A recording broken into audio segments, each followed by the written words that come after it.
Okay, hello. So the first thing I want to say is that I'm looking back at my expenses and the things that I owe. Like many of you and those who I know, I have debts and I have things that I owe. A lot of things, probably a list. But one thing that I did find out is that I am not poor. And you may ask yourself, how is it that you're not poor when you owe so much money? Student loans, mortgage, car payments, and whatnot. And it was explained to me not too long ago that there is a difference between being poor and being broke. Um, the main difference is that being poor is a state of mind, whereas being broke is something that is circumstantial, something that happens, a situation. Even if being broke lasts for a couple of years. For example, a person who is broke um, and owes a lot of money for student loans is not poor because he has an education and he has invested in something that will probably later give him a profession, a career that will motivate him or her, um, or him to pursue a career and finally some mission in his or her life. So there is a big difference, and as you're watching this, perhaps you should ask yourself whether you consider yourself poor or broke. If you have been broke for a while, but you feel that you surround yourself with positive-minded people, that you have positive attributes like kindness, the ability to share, to be honest, to help others, and also to have ideas and try to move forward with those ideas, then you are not by any means poor because you have a positive state of mind and you're surrounded by positive things. You're maybe broke, probably like myself and many other people owe student loans and you owe car payments and mortgage and so on, but you're certainly far from being poor. So that's a big difference for me, and one that hopefully will motivate you to pursue whatever dream you may have.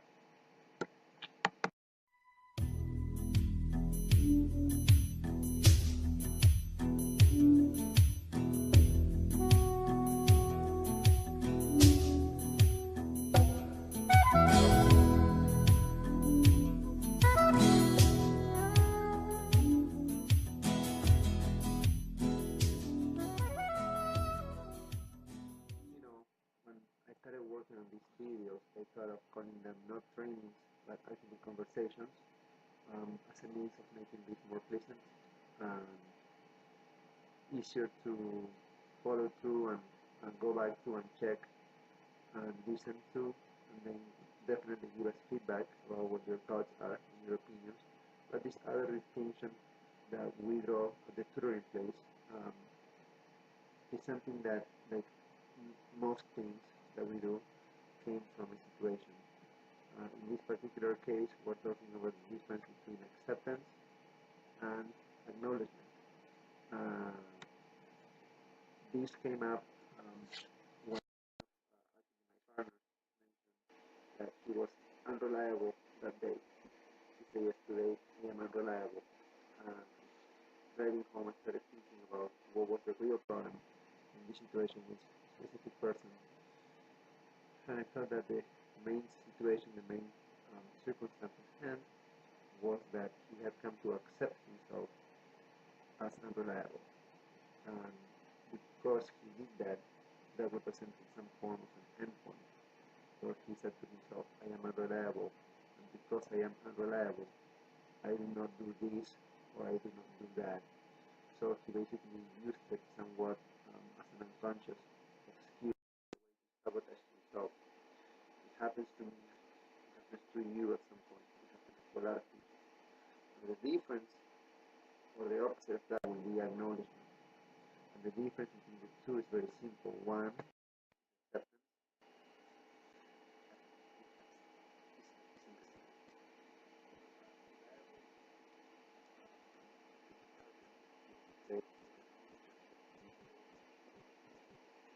Reliable moment, and therefore you set yourself in motion to do something really different at the moment. You do not wait, you actually set a plan of action to move on differently, in a more, hopefully in a more positive way. So the difference is you're running your own business, if you have employees, partners,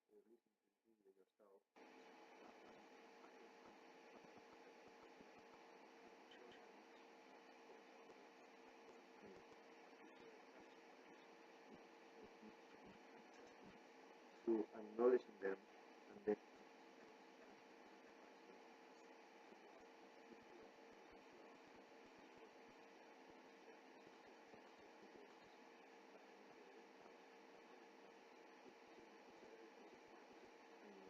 one task and get it done. Basically, one task at a time. Do not write lists to do things. Don't make long lists. Just work on the first thing and get it done. Um, so that's the difference between acceptance and acknowledgement. Acceptance is an endpoint, final, dead end. I am this, therefore I do what I do. Acknowledge that.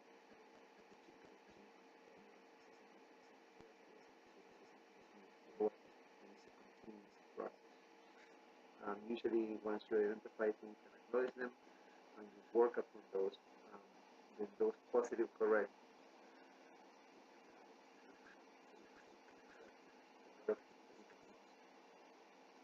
advice.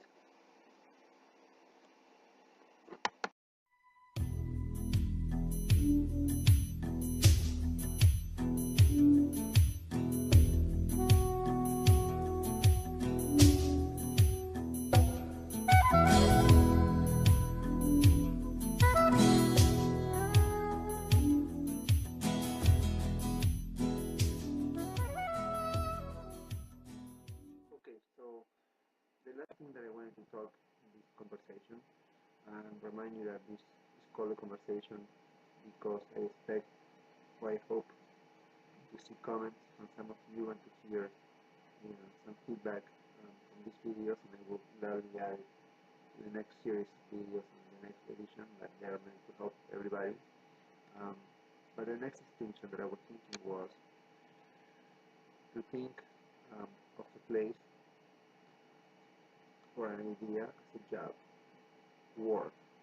So you go to work every day, you wake up, you cannot wait to clock out, and you clock in, and you go straight to the coffee machine, and you're hoping that the time is going to pass by as quickly as possible.